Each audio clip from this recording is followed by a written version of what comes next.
कहानी की शुरुआत होती है एक स्पेसशिप से जो अंतरिक्ष से बेहद तेज रफ्तार से नीचे गिर रही थी और फिर हम देखते हैं कि स्पेसशिप एक तालाब में जा गिरी थी। इसके बाद स्पेसशिप में से दो इंसान जैसे दिखने वाले लोग स्पेस सूट पहनकर बाहर आए। एक आदमी ने अपने बेहोश साथी को घसीटकर बाहर निकाला और फिर खुद सो गया, जिसके बाद उसे अपने ग्रह पर बिताई हुई जिंदगी की झलक दिखाई देने लगी। कुछ समय बाद जब उसकी आंख खुली तो उसने देखा कि उसके बेहोश साथी की छाती पर भयानक घाव था जिस वजह से उसकी मौत हो गई थी। तभी उसे तालाब में मौजूद अपने कंप्यूटर से आवाज आई। उसने तुरंत कंप्यूटर को बाहर निकाला और उसमें से इस जगह के बारे में जानकारी निकालने की कोशिश की। फिर उसने बाकी स्पेसशिप्स की लोकेशन का पता लगाया पर कंप्यूटर ने उसे बताया कि फिलहाल आसपास कोई दूसरी स्पेसशिप मौजूद नहीं है। अब वह थोड़ा निराश हो गया। खैर, फिर उसने कंप्यूटर से एक तार अपनी आंख में जोड़ी, जिसके बाद इस ग्रह का सारा इतिहास, यहाँ के लोग, जानवर, भाषाएं और रहने सहने की सारी जानकारी उसके दिमाग में पहुंच गई। इसके बाद उसने अपनी बंदूक निकाली और निशानेबाजी की प्रैक्टिस करने लगा। फिर शाम को उसने अपने मरे हुए साथी के लिए कब्र खोदकर उसे दफना दिया। अब इस आदमी का मिशन था सिर्फ अपनी बंदूक के सहारे इस घने जंगल से सही सलामत बाहर निकलना और अपने ग्रह पर वापस जाना। काफी देर चलने के बाद वह एक भारी भरकम व्हेल की लाश के सामने पहुंचा और वह समझ गया कि यह काम किसी इंसान का नहीं है। उसने देखा कि वह एक गांव में पहुंच गया था, लेकिन वह पूरा गांव किसी भयंकर हादसे में एकदम तबाह हो गया था। तभी उसे एहसास हुआ कि कोई उस पर नजर रखे हुए है और वह तुरंत भाग निकला, लेकिन जल्द ही एक घुड़सवार उसके पीछे पड़ गया। उसने इस आदमी पर हमला करके उसे बेहोश कर दिया और साथ ही उसकी बंदूक भी नदी में गिर गई। अब इस आदमी को बेहोशी की हालत में बंदी बनाकर वाइकिंग्स के गांव में लाया गया, जो चारों ओर से लकड़ी की दीवारों से घिरा हुआ था। इसके बाद हम इस गांव के राजा रथगर को देखते हैं, जो अपनी बेटी फ्रेया के साथ तलवारबाजी का अभ्यास कर रहा था। इसी दौरान फ्रेया ने अपने पिता से कहा कि वो वुल्फ्रिक से शादी हरगिज नहीं करेगी। तभी अचानक गलती से फ्रेया के कंधे पर चोट लग गई तो राजा ने उसकी मरहम पट्टी की। तभी वुल्फ्रिक वहां आया पर उसकी अजीब बातें सुनकर फ्रेया वहां ज्यादा देर तक रुकी नहीं और बाहर चली गई। खैर, फिर वुल्फ्रिक ने राजा को खबर दी कि पास के गांव पर भयानक हमला हुआ है। पूरा गांव खून से सना हुआ है, लेकिन वहां उन्हें एक भी लाश नहीं मिली। इसके बाद उन्होंने एक आदमी को पकड़ा, मगर वो इस इलाके का नहीं लगता। तब हम देखते हैं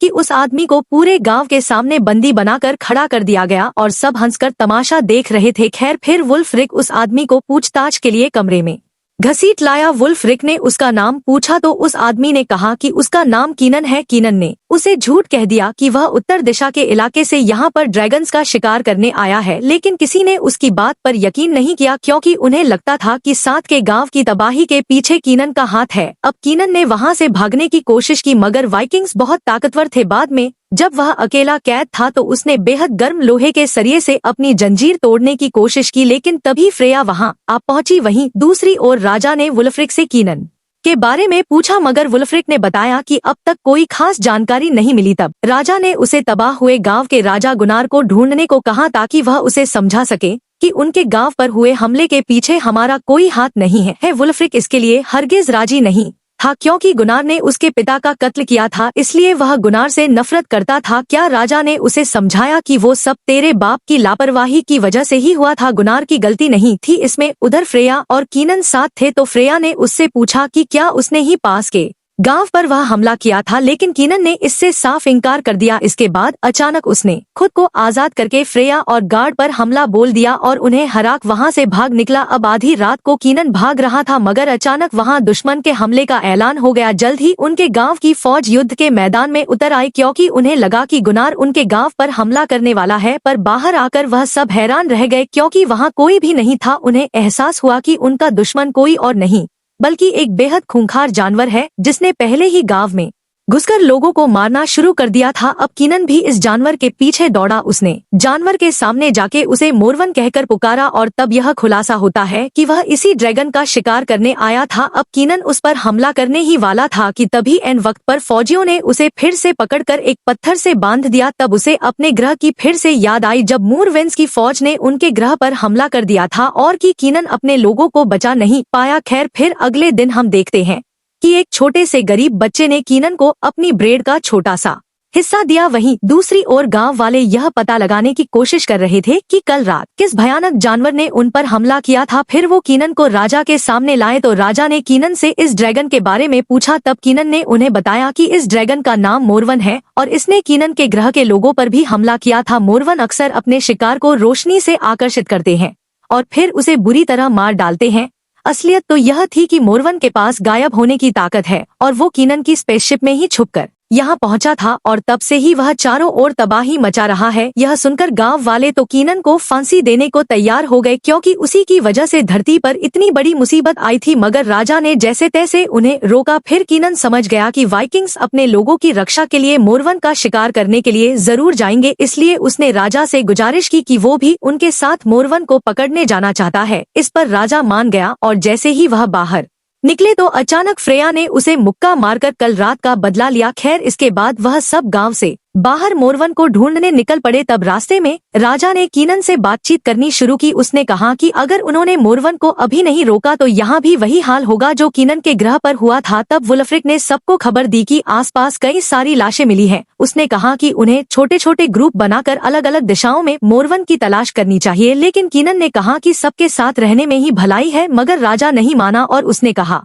कि दो लोगों का जोड़ा अलग अलग दिशाओं में जाएगा। जब राजा और बोरोमीर नाम का सेनापति अपने रास्ते गए तो अचानक ऊपर से एक घोड़े का कटा हुआ सर उनके सामने आ गिरा। वहीं दूसरे सिपाहियों को एक गुफा के बाहर गली सड़ी लाशें मिली और तभी उनके सामने एक भयानक दृश्य आया। उन्हें गुफा से किसी के चिल्लाने की आवाज आई तो बाकी फौज भी वहां आ पहुंची और वो सब तुरंत गुफा में घुसे, जहां उनका सामना एक वहशी भालू से हुआ। पूरी गुफा लाशों के ढेर से भरी हुई थी। यह उसी तबाह हो चुके गाँव के लोग थे, तो सबको लगा कि सबके पीछे जरूर इस भालू का हाथ होगा।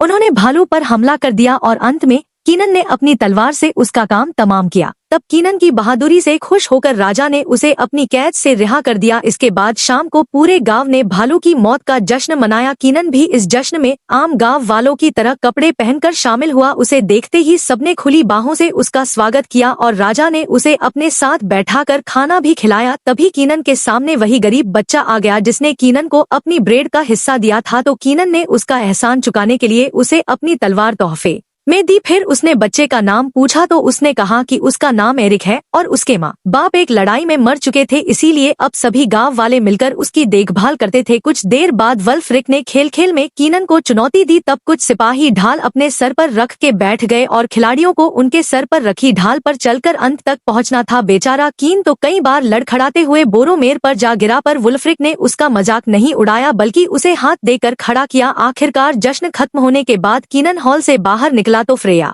उससे मिलने आई। उसने कीनन का शुक्रिया अदा किया क्योंकि उसने जंगल के मिशन पर फ्रेया के पिता का साथ दिया था। लेकिन कीनन ने कहा कि सच तो यह है कि लोगों की जान लेने वाला वह जानवर मोरवन है, ना कि कोई भालू, और वह किसी भी समय वापस आ सकता है। तभी अचानक हम देखते हैं कि गुनार की फौज ने उनके गांव पर हमला बोल दिया था। दोनों ओर से जबरदस्त तलवारबाजी चल रही थी जिसमें कीनन और फ्रेया भी शामिल हो गए और उन्होंने कई दुश्मनों को मार गिराया। इधर गुनार ने राजा को घेर लिया था और वो उसका काम तमाम करने ही वाला था कि ऐन वक्त पर कीनन ने राजा की जान बचाई। अब कीनन और गुन्नार के बीच भयंकर लड़ाई होने से पहले ही गुन्नार के सिपाही उसे खींचकर पीछे ले आए, क्योंकि वो जानते थे कि गुन्नार कीनन के सामने नहीं दिख पाएगा। जाने से पहले गुनार ने राजा को गाली देते हुए उस पर अपने गांव की तबाही का इल्जाम लगाया। खैर, लड़ाई खत्म होने के बाद फ्रेया ने कीनन को गुन्नार के बारे में सब कुछ बताया। कई साल पहले जब वुल्फ्रिक के पिता राजा हुआ करते थे तो उन्होंने आसपास के सभी गांवों को इकट्ठा करके फ्रांस पर हमला करने का प्लान बनाया, मगर उस वक्त गुन्नार एन वक्त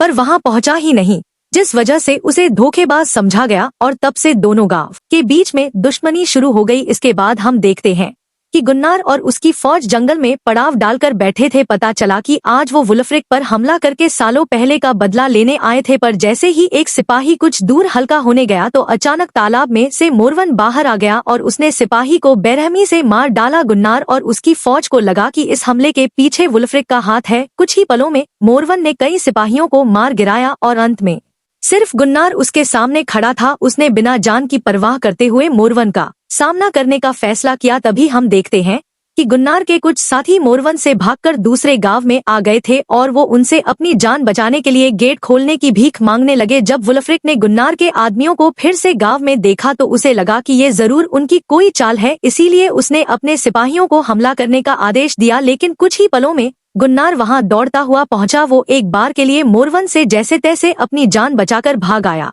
था। वो भी अब साथ वाले गांव से मदद मांगने के इरादे से ही आया था, मगर वुल्फ्रिक के सिपाहियों ने लगातार तीर चलाकर गुन्नार के सभी साथियों को मार डाला। अंत में सिर्फ गुन्नार जिंदा बचा तो कीनन ने फौजियों को जैसे तैसे रोका और गांव के दरवाजे खुलवा आए ताकि गुन्नार अंदर आ सके। गुन्नार के अंदर आते ही वुल्फ्रिक उसकी जान लेने को तैयार हो गया, पर तभी सबकी नजर जंगल में जगमगा रही नीली रोशनी पर पड़ी और रोशनी एक आदमी को बुरी तरह नोच कर खा रही थी। कुछ ही पलों में नीली रोशनी लाल हो गई, जिससे मोरवीन का असली भयानक रूप सबके सामने आ गया और वह जंगल में भाग गया। अब सभी लोगों को समझ आ गया था कि इन जानलेवा हमलों के पीछे किसी भालू का नहीं, मरविन का ही हाथ है। इसके बाद ग्रेट हॉल में राजा ने सबको इकट्ठा किया, जहां गुन्नार और वुल्फ्रिक अब भी एक दूसरे के खिलाफ ही खड़े थे। गुन्नार ने बताया कि जब उसने मरविन पर अपनी तलवार चलाई तो ऐसा लग रहा था मानो वह किसी पत्थर की दीवार को मार रहा हो। तब कीनन ने बताया कि मरविन को खुले इलाके में मारने की कोशिश करना बेहतर है, इसीलिए उन्हें मरविन को पकड़ने के लिए जाल बिछाना होगा, मगर वुल्फ्रिक इसके लिए राजी नहीं था। उसने कहा कि कीनन उनके ग्रह का आदमी नहीं है, इसलिए उसकी बात नहीं माननी चाहिए। तब कीनन ने गुस्से में कहा कि का दिमाग तो है नहीं, तेरे अंदर सारे अंदाजे गलत होते हैं। तेरे पहले कहा कि भा ने हमला किया, फिर इस बेचारे गुन्नार की पूरी फौज मरवा दी। बिना बात के अचानक वो दोनों हाथापाई पर उतर आए, पर राजा ने उन्हें छुड़ाया। फिर उसने कीनन की बात मानकर कहा कि मोरवीन को पकड़ने के लिए जैसा वह कहेगा वैसा ही होगा। फिर अगले दिन लोगों ने गांव के बाहर जाल बनाने का काम शुरू कर दिया। उन्होंने कई मीटर गहरा खड्डा खोदा और उसे बाहर से ढक दिया ताकि वह आम झोपड़ी जैसा लगे। इसके बाद उन्होंने गड्ढे में कई पोल्स खड़े किए और उसे पूरी तरह से तेल से भर दिया। असल में यकीनन मोरवीन को इस गड्ढे मिलाकर उसे आग में जलाकर राख करने का प्लान बना रहा था। आखिरकार सारा काम खत्म होने के बाद राजा ने कीनन को अपने यहाँ नौकरी दे दी और इसी के साथ कीनन भी उनके गांव का हिस्सा बन गया। इसके बाद हम देखते हैं कि कल रात को जिन सिपाहियों पर मोरवीन ने हमला किया था उनमें से एक की आंख खुली और उसने देखा कि वह चारों ओर लाशों से घिरा हुआ था, मगर उसी समय मरविन ने उसे भी बेरहमी से मार डाला। वहीं दूसरी ओर कीनन और फ्रेया उसकी झोपड़ी में बैठकर सूप पी रहे थे तो कीनन ने अपनी जिंदगी का असली सच बताया। उसने कहा कि उसके ग्रह के लोग पूरे ब्रह्मांड पर राज करना चाहते हैं। जब वह मरविन के ग्रह पर कब्जा करने पहुंचे तो उन्होंने जबरदस्त बॉम्ब धमाके करके उनकी सारी प्रजाति को खत्म कर दिया। फिर उन्होंने बचे खुचे मॉर्विस का शिकार किया। इस फौज में कीनन भी शामिल था और इस खतरनाक मिशन पर जाने के बदले उसके परिवार को रहने की अच्छी जगह दी जानी थी। आखिरकार मरविन के ग्रह पर कब्जा करने के बाद कीनन को अब अगले मिशन पर जाना था। तब उसे पता चला कि एक मरविन जिंदा बच गया था। वो कीनन की स्पेसशिप की वेंट में जा छुपा और यही वो मोरवीन था जो कीनन के साथ धरती पर आ गया और अब वो यहाँ लोगों को बुरी तरह मार रहा है। कीनन को लगता था कि इस सब का जिम्मेदार वो खुद है, पर फ्रेया ने उसे समझाया कि इसमें उसकी कोई गलती नहीं। फिर उसने कीनन को अपनी खानदानी तलवार दी ताकि वो इससे मोरवीन का खात्मा करके धरती के लोगों की रक्षा कर सके। आज रात वो लोग गुन्नार की मदद के साथ मोरवीन के जाल में फंसने वाले थे। फौजियों ने गांव के दरवाजे खोले और फिर वुल्फ्रिक और कीनन बाहर निकलकर मोरवीन के आने का इंतजार करने लगे। उन्हें अंधेरे में ज्यादा दिखाई नहीं दे रहा था, इसलिए कीनन ने एक जलती हुई मशाल जंगल की ओर फेंक दी और तभी उन्होंने देखा कि मरविन तो बिल्कुल उनके सामने खड़ा था। तभी अचानक एक पादरी उसके सामने आकर खड़ा हो गया और उसने मरविन को भगवान के नाम पर वापस लौट जाने को कहा, लेकिन मोरवीन ने एक ही झटके में उसका सर धड़ से अलग कर दिया। यह देखकर वुल्फ्रिक और कीनन तुरंत भाग निकले ताकि मोरवीन उनके पीछे आकर जाल में फंस जाए। आखिरकार उनका प्लान कामयाब रहा और मोरवीन गड्ढे में जा गिर, मगर बदकिस्मती से वुल्फ्रिक का भी पैर फिसल गया और वह भी गड्ढे में गिर गया। तभी अचानक बाहर के दरवाजे भी बंद हो गए, जिससे वुल्फ्रिक अंदर ही फंस गया। इधर निशानेबाज सिपाही गड्ढे में आग का तीर मारकर धमाका करने ही वाले थे कि ऐन वक्त पर कीनन ने वुल्फ्रिक को छोटी सी जगह से बाहर निकाल लिया। उसी पल गड्ढे में जबरदस्त धमाका हो गया, जिसे देखकर सभी हैरान रह गए। तभी हम देखते हैं कि औरतों के झुंड के पीछे से एक नया मोरवीन बाहर निकल आया। शायद ये उस बड़े मोरवीन का बच्चा था। उसे देखते ही चारों ओर अफरा सफरी मच गई, मगर फ्रेया ने खुद उसका सामना करने का फैसला किया। जल्द ही उसके पिता उसकी मदद करने के लिए आए, मगर मोरवीन ने एक ही झटके में उन्हें पछाड़ दिया। तभी अचानक गड्ढे वाला मोरवीन भी जलते हुए बाहर कूद पड़ा और उसने बेहद गुस्से में आम लोगों पर हमला बोल दिया। वुल्फ्रिक और कीनन ने मिलकर उसका मुकाबला करने की कोशिश की, मगर वह दोनों भी उसके सामने टिक नहीं पाए। तब गुन्नार उनकी मदद के लिए आया, लेकिन मरविन ने अपनी पूंछ के एक ही बर से उसका सर धड़ से अलग कर दिया और फिर से जंग जल की ओर भाग गया। उसी वक्त एरिक ने कीनन को खबर दी कि एक और मरविन भी है जिसका सामना फ्रेया अकेले कर रही है। कीनन तुरंत उसकी मदद के लिए दौड़ा, पर वहां पहुंचकर उसने देखा कि फ्रेया अपने पिता की लाश गद में लेकर रो रही थी। तब कीनन ने उसे हौसला दिया। फिर अगले दिन हम देखते हैं कि सभी गांव वाले मोरवीन के डर से गांव छोड़कर जा रहे थे। एरिक ने कीनन से कहा कि वह उसके साथ गांव में ही रुकना चाहता है, पर कीनन ने उसे समझाया कि यह इलाका अब सुरक्षित नहीं है, इसलिए उसे बाकी गांव वालों के साथ कश्ती में बैठकर चले जाना चाहिए। उसने एरिक से वादा किया कि वह फिर से जरूर मिलेंगे। फिर कीनन वुल्फ्रिक के पास गया। राजा की मौत के बाद अब अगला राजा वुल्फ्रिक ही था, मगर वह चारों ओर तबाही देखकर काफी निराश हो चुका था। और फिर कीनन ने उसका हौसला बढ़ाते हुए कहा कि वह दोनों मिलकर मरविन का काम तमाम करके रहेंगे, ताकि गाँव वाले एक बार फिर से खुशहाली से रह पाएं। फिर कीनन ने बोरोमीर को नए हथियार बनाने का जिम्मा सौंपा। इसके बाद वह फ्रेया और वुल्फ्रिक के साथ उस तालाब पर गया जहां उसकी स्पेसशिप क्रैश हुई थी, और फिर पानी की गहराइयों में जाकर उसने अपने काम की चीजें ढूंढी। इसी दौरान अचानक उसने एक मरविन को तालाब में देखा तो वह तुरंत पानी से बाहर आ गया, मगर जिस बोट से वह आए थे वह तो एकदम टूटी हुई थी। उस पर वुल्फ्रिक बेहोश पड़ा था और फ्रेया का कोई नामो निशान ही नहीं था। उधर बोरोमीर एक नया भाला बनाने में जुटा हुआ था। जल्द ही कीनन वहां आया और उससे भाला लेकर एक कुएं में घुस गया जहां जमीन के नीचे एक खुफिया रास्ता जाता था। उसके साथ ही भी उसके पीछे आए और वह धीरे धीरे आगे बढ़ने लगे। वहीं दूसरी ओर किसी गुफा में फ्रेया की आंख खुली तो वह बुरी तरह घबरा गई, क्योंकि वह लाशों के ढेर में पड़ी थी। जैसे ही उसने यहाँ से भागने की कोशिश की तो मरविन उसके सामने आ गया, पर तभी उसे कीनन और उसके साथियों के आने की भनक लग गई और वह फ्रेया को छोड़कर उन्हें ढूंढने लगा। उधर कीनन और उसके साथ ही गुफा में घुस चुके थे जहाँ उनके सामने उबलते लावा से भरा हुआ गड्ढा था। जल्द ही मोरविन ने उन पर हमला कर दिया। तब कीनन और उसके साथी भी अपनी जान की परवाह न करते हुए उसका सामना करने लगे। उन्होंने छोटे वाले मरविन का खात्मा किया, पर इसी दौरान दूसरे मोरविन ने बोरोमीर को मार डाला। उधर फ्रेया भी उठी तो एक जख्मी मोरविन उसके सामने आ गया। वो अब देख नहीं पा रहा था और सिर्फ आवाज के जरिए फ्रेया को ढूंढने की कोशिश करने लगा। वहीं कीनन और वुल्फ्रिक दीवार की दूसरी ओर से फ्रेया को आवाजें दे रहे थे। तब उनकी आवाज सुनकर मरविन ने उसी जगह हमला कर दिया और फ्रेया ने ऐन वक्त पर कूदकर अपनी जान बचाई। अब हमले से दीवार में एक छोटा सा छेद हो गया था और फ्रेया को कीनन तक पहुंचने के लिए इसके ऊपर जाना था, लेकिन यह छेद बेहद छोटा था, इसलिए कीनन ने फ्रेया को भाला दिया और फ्रेया ने जबरदस्त वार से मोरविन को मार गिराया। आखिरकार फ्रेया और कीनन एक बार फिर से एक दूसरे के साथ थे, मगर खुश होने की बजाय वह गुफा में मौजूद लाशों का ढेर देख रहे थे, जिससे उन दोनों का खून सूख गया। तभी उन्हें मोरविन के आने की आवाज सुनाई दी और वह भागे, और तब मरविन ने वहां आकर देखा कि उसका बेटा मर चुका था, तो वह गुस्से से भरकर कीनन और उसके साथियों के खून की प्यासी हो गई। उधर वुल्फ्रिक, कीनन और फ्रेया गुफा में दौड़ते हुए एक पहाड़ी की चोटी पर आ पहुंचे, मगर यहाँ से निकलना बेहद मुश्किल था क्योंकि पहाड़ी पर उनके पैर फिसल रहे थे। फ्रेया ने उतरने की कोशिश की, मगर उसका पैर फिसला और ऐन वक्त पर कीनन ने उसका हाथ पकड़कर उसे बचाया। इधर मरविन ने अचानक वहां आकर वुल्फ्रिक पर जानलेवा हमला कर दिया। फिर मरविन ने वुल्फ्रिक को उठाकर कीनन की ओर फेंक दिया और वापस गुफा में घुस गया। कीनन अपनी तलवार लेकर उसके पीछे गया तो उसने मरविन की टांग काट डाली। उसने अपने सामने खून बहता देखा और तभी हम देखते हैं कि मोरविन पीछे से कीनन पर झपट वाला